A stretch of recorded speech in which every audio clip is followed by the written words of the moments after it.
ओम श्री सूर्याय नमः। आज रविवार को आप सुनिए रविवार व्रत की कथा। प्राचीन काल में एक राजा था और एक रानी थी। उनके पास सिपाही, घोड़े, दासियां, दास, धन दौलत सब कुछ था, सिर्फ उनकी संतान नहीं थी। इसी कारण वे दोनों राजा रानी बहुत दुखी रहते थे। संतान प्राप्ति के लिए उन्होंने हर तरह के दान, धर्म, धार्मिक अनुष्ठान, जप, मंत्र, पूजा पाठ आदि सब किया, लेकिन इससे उनका कोई फायदा नहीं हुआ। जब राजा और रानी वृद्ध होने लगे तो दोनों को बहुत ही चिंता हो गई। वे दोनों सोच में पड़ गए कि अब हमारे इतने बड़े राज्य का क्या होगा, कौन बनेगा इस राज्य का वारिस, कौन लेगा प्रजा की जिम्मेदारी। राजा और रानी दिन रात इसी चिंता में घुटने लगे। उन्हें खाने और पीने की भी सुध नहीं रहती थी। तो एक सुबह राजा के दरबार में एक साधु आता है तो दासी रानी को इत्तला करती है। तब वह दासी से कहती है, ये मेरा अंतिम दान धर्म है, इसके बाद मैं अपने हाथों से कोई दान धर्म नहीं करूंगी। रानी चावल भरा छाछ हाथ में लेकर बाहर आती है और साधु की झोली में भिक्षा डालने आगे बढ़ती है तो उसके चेहरे पर छाई उद्विग्नता साधु की दृष्टि में आती है। वह उससे पूछता है कि रानी साहिबा, आपको क्या हुआ है, आपको क्यों इतनी उदासी हो गई है। तब रानी साधु को सारी हकीकत बताती है और सिसकने लगती है। उस पर वह साधु कुछ पल गंभीर हो जाता है और कहता है कि चिंता मत करो रानी साहिबा, आपकी संतान की इच्छा पूरी हो जाएगी। आपकी कोख से एक पुत्र का जन्म होगा। मात्र वह 14 साल तक ही आप लोगों को मिलेगा। इसके आगे वह जीवित नहीं रह पाएगा। इससे बढ़कर आपको कुछ देना मेरे लिए संभव नहीं है। अपनी बात पूरी करते उसने अपनी झोली में हाथ डाला। झोली में हाथ डालकर थोड़ी सी भभूत निकालकर उसने रानी को दी और कहा, आप और महाराज दोनों इसे बांटकर ग्रहण कर लेना। तुम्हें जल्द ही पुत्र की प्राप्ति होगी। और वह साधु अपनी राह को चला गया। उसके जाने के बाद रानी सोचने लगी कि 14 साल तो 14 साल ही सही, उतने समय के लिए हमें पुत्र तो मिलेगा, यही काफी है। उतने साल तक मैं उसे जी जान से बड़ा करूंगी, उसे ढेर सारा प्यार और दुलार करूंगी, अपनी संतान की मुराद पूरी करूंगी। उस रात अपना सारा राज गाज खत्म करके राजा जब रानी के महल में गए तो रानी ने राजा को सारी बात बता दी और साधु की दी हुई भभूत राजा को दिखाकर बोली कि साधु महाराज ने ये भभूत हम दोनों को ग्रहण करने के लिए दी है। राजा बोले, इतना दान और धर्म किया, जप और तप किया, उसका कोई फल नहीं मिला। अब इस भभूत से हमें क्या संतान प्राप्त होगी। उस पर रानी बोली, जब इतना सब कुछ कर लिया तो अब ये भी सही, क्यों हम उस साधु के क्रोध को बुलावा दें। राजा को अब किसी बात पर विश्वास नहीं था, पर रानी को दुख ना पहुँचे इसलिए वह राजी हो गया। और राजा रानी दोनों नहाते धोते हैं, फिर अपने भगवान का नाम का स्मरण करते हैं, अपने पुरखों को स्मरण करते हैं और उस साधु महाराज का नाम स्मरण करके वह भभूत बांटकर दोनों खाते हैं। उसके बाद दोनों निश्चित होकर सो जाते हैं। तो कुछ दिन गुजर जाते हैं और साधु द्वारा कहे अनुसार रानी गर्भवती हो जाती है। उस पर राजा और रानी दोनों की खुशी गगन में नहीं समाती। राजा रानी से बोलते हैं, महारानी सचमुच साधु महाराज की कृपा हो गई। तो 9 महीने बाद रानी ने एक सुंदर पुत्र को जन्म दिया।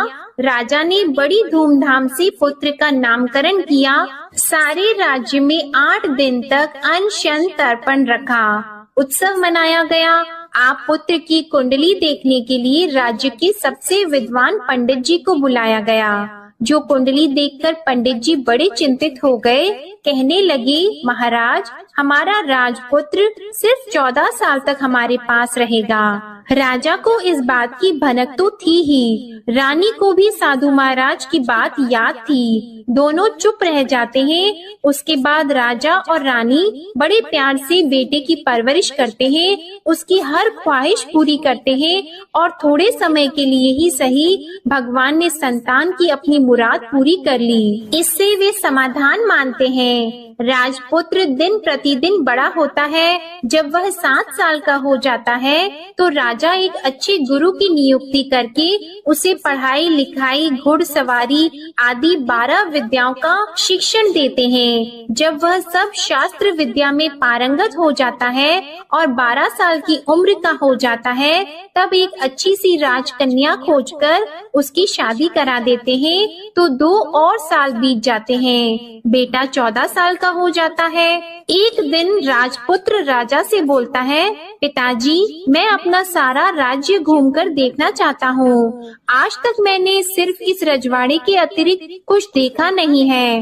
बेटे की बात सुनकर राजा चिंतित हो जाते हैं, क्योंकि पुत्र को 14वां साल शुरू हुआ ही था। अब कोई अनहोनी होने का वक्त नजदीक आ पहुंचा था, लेकिन राजा यह सब बातें पुत्र को बता नहीं सकता था। राजा अपने चेहरे पर खुशी लाकर बेटे से कहता है कि हाँ, जरूर जाओ बेटा, तुम्हें अपना सारा राज्य घूमकर देखना चाहिए। कहाँ क्या है ये सब जानना चाहिए। कल मेरे बाद तुम ही को तो राजा बनना है। मात्र एक बात का ध्यान रखें, तुम जहाँ जा रहे हो, क्या कर रहे हो, ये बात अपनी पत्नी को नहीं बताना।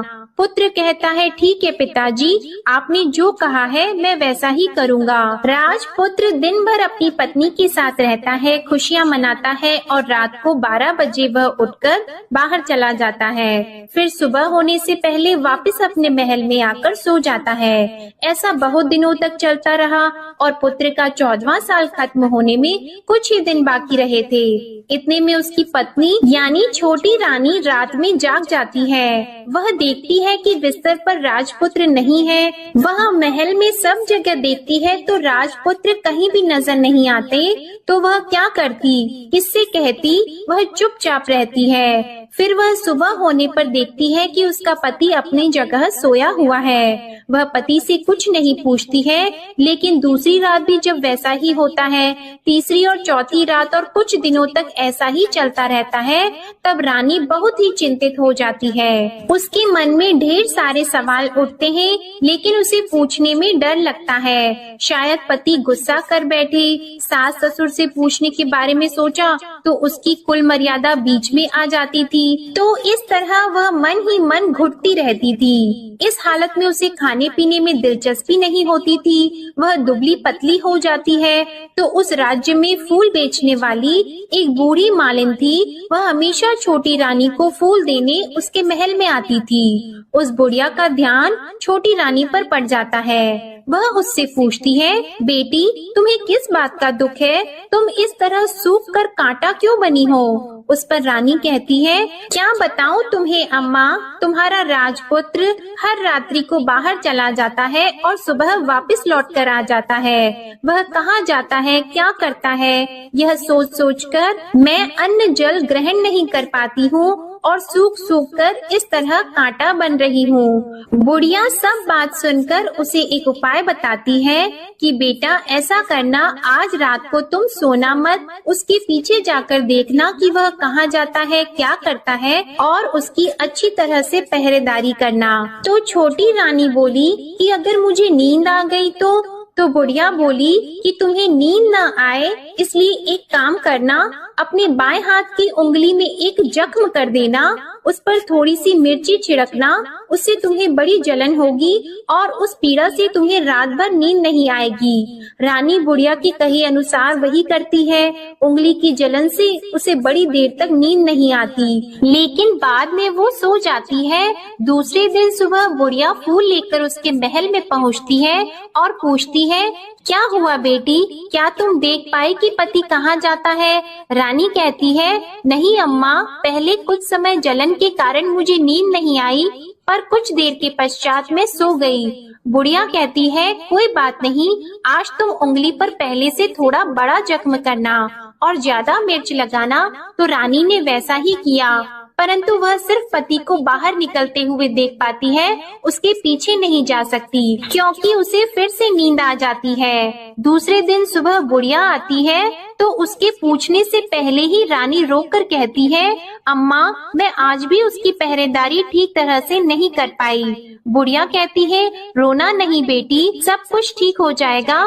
तुम आज रात जख्म और बड़ा करना और उस पर ज्यादा मिर्ची लगाना, और एक काम करना कि जब वह जाने के लिए निकलता है तब उसका रास्ता रोकना। बुढ़िया ने जैसा बताया रानी ने वैसा ही किया। आज रात उसे नींद नहीं आती है। पति जब रात को महल से निकलने के लिए चलने लगता है तो वह बुढ़िया ने जैसा बताया वैसे ही करती है। दौड़कर जाकर पति का रास्ता रोकती है और कहती है, कहाँ जा रहे हो, किससे मिलने जा रहे हो, मुझे बताओ। राजपुत्र उसे समझाने की बहुत कोशिश करता है। देखो, अगर मैंने तुम्हें यह बता दिया तो मैं तुम्हें दोबारा नहीं मिल पाऊंगा। रानी कहती है, कोई बात नहीं, ना मिल पाओ, लेकिन आप रात के समय कहाँ जाते हो यह मुझे बता दो। राजपुत्र निरुपाय हो जाता है। पत्नी की जिद के आगे उसकी एक नहीं चल पाती। ठीक उसी समय उसका 14वां साल खत्म हो रहा होता है, 15वां साल लगने वाला होता है। जो होता है वह हो जाने दो, यह सोचता है और कुछ चावल मंत्रों से सिद्ध करके पत्नी को देकर कहता है कि इन चावल के दानों को हाथ की मुट्ठी में पकड़ना। पहले दाएं हाथ में पकड़े चावल मेरे ऊपर फेंकना, मैं कौन हूँ तुम्हें पता चल जाएगा।